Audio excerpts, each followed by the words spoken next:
नमस्कार, मैं तरुण मल्होत्रा स्वागत करता है आपको अपने YouTube चैनल न्यूज़ राइडर में। आज हम बात करते हैं इस हफ्ते की सभी बड़ी खबरों के बारे में।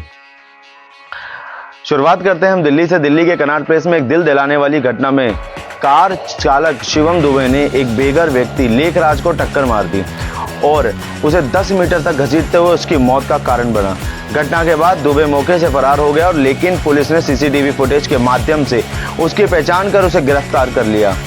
हादसे के समय दुबे ने कार को अपने दोस्त से उधार लिया था और लेखराज को टक्कर मारने के बाद उसे सड़क पर घसीटते हुए छोड़ दिया।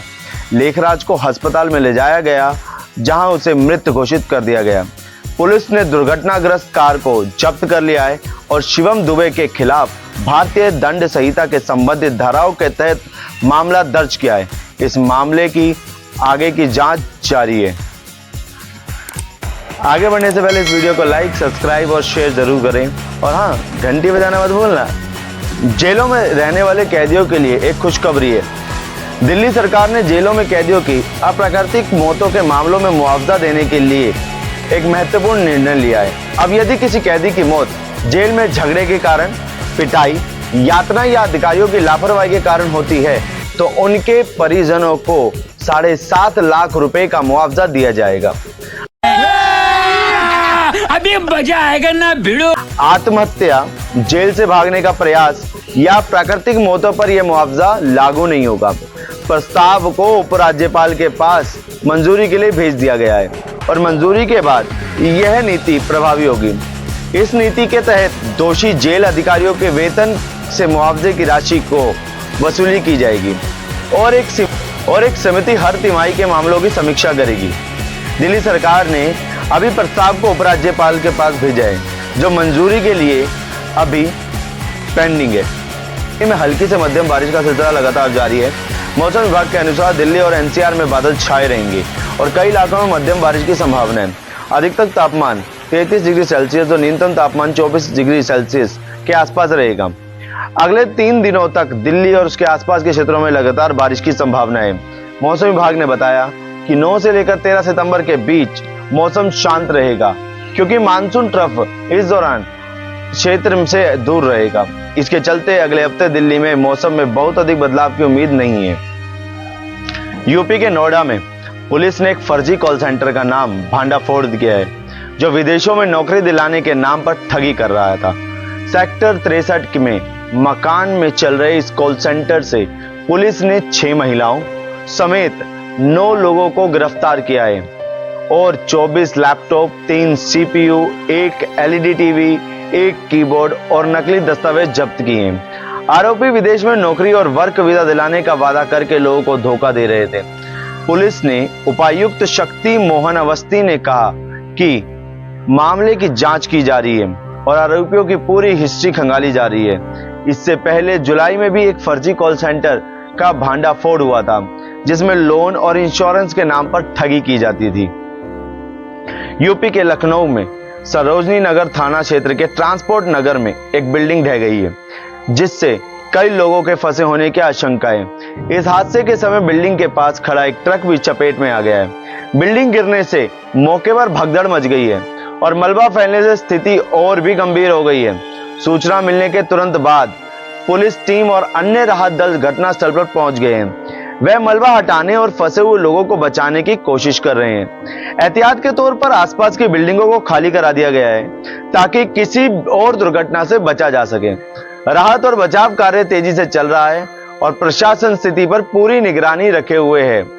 यह घटना सरोजनी नगर थाना क्षेत्र के ट्रांसपोर्ट नगर की है जहां हालात को नियंत्रण में लाने के लिए सुरक्षा और बचाव के अतिरिक्त इंतजाम किए जा रहे हैं।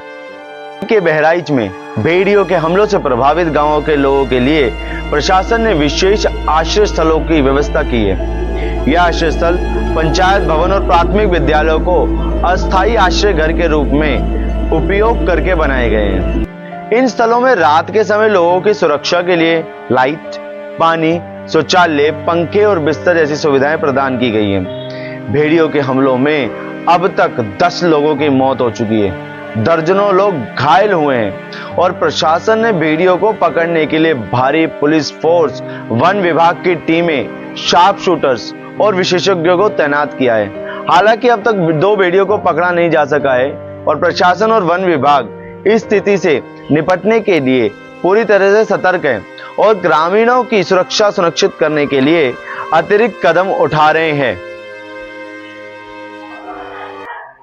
जम्मू कश्मीर के पूर्व मुख्यमंत्री उमर अब्दुल्ला ने अफजल गुरु की फांसी पर विवादित बयान दिया है, कहकर कि इस फांसी से कोई उद्देश्य पूरा नहीं हुआ और जम्मू कश्मीर सरकार का इसमें कोई हिस्सा नहीं था। उन्होंने बताया कि अगर राज्य सरकार को मंजूरी की जरूरत होती तो फांसी कभी मंजूर नहीं मिलती। उन्होंने मृत्युदंड के खिलाफ अपने रुख को सही ठहराते हुए अदालतों के अचूकता पर भी सवाल उठाए हैं। इस बीच जम्मू कश्मीर में विधानसभा चुनाव 3 चरणों में होंगे। 18 सितंबर, 25 सितंबर और 1 अक्टूबर को मतदान होगा। बीजेपी ने अपना संकल्प पत्र जारी किया है, जिसमें अमित शाह ने आर्टिकल 370 के खिलाफ पार्टी की स्थिति को स्पष्ट की है। हैदराबाद से एक हैरान करने वाली खबर सामने आ रही है। हैदराबाद में आबकारी प्रवर्तन निदेशक वीवी कमलासन रेड्डी के नेतृत्व में 5 पबों पर छापेमारी की गई है, जिसमें ड्रग्स की पुष्टि हुई है। फोरम क्लब में 7 में से 2 और बेबी लोन में 12 में से 2 व्यक्तियों में ड्रग्स की पुष्टि हुई है, जहां जांच के दौरान कुल 33 लोगों की जांच की गई है, जिनमें से 4 में ड्रग्स पाए गए हैं। पहचाने गए व्यक्तियों में चिन्ना नागेश, नार्थू रवि कुमार, टीवीएस केशर राव और अब्दुल रहीम शामिल है। इसके अलावा तेलंगाना के हैदराबाद में एक आइसक्रीम कैफे पर भी छापेमारी की गई, जिसमें विस्की मिली आइसक्रीम पकड़ी गई। यह रैकेट सोशल मीडिया पर मिली जानकारी के आधार पर उजागर हुआ। पुलिस और आबकारी विभाग ने इस कार्रवाई के वीडियो में और तस्वीरें जारी करी हैं और आगे की कार्रवाई की जा रही है। बलूचिस्तान में लंबे समय से दबे विरोध की आग अब बड़े पैमाने पर उभर आई है। बलोच लिबरेशन आर्मी ने चीन और पाकिस्तान को कड़ी चेतावनी दी है कि वह बलूचिस्तान खाली करे, वरना गंभीर परिणाम भुगतने होंगे।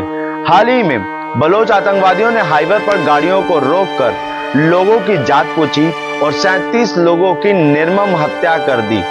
दूसरी ओर पाकिस्तानी सेना बलोच नागरिकों को जबरदस्ती गिरफ्तार कर रही है और उनकी रिहाई के बाद उन पर जानलेवा हमले हो रहे हैं। पंजगुर में बलोच आतंकवादियों ने पाकिस्तान फौजी चौकी पर हमला किया, जिसमें एक वरिष्ठ सैन्य अधिकारी समेत 4 सैनिक मारे गए। पाकिस्तान चीन को खुश रखने के लिए बल प्रयोग, बूट और बुलेट की राजनीति अपना रहे हैं।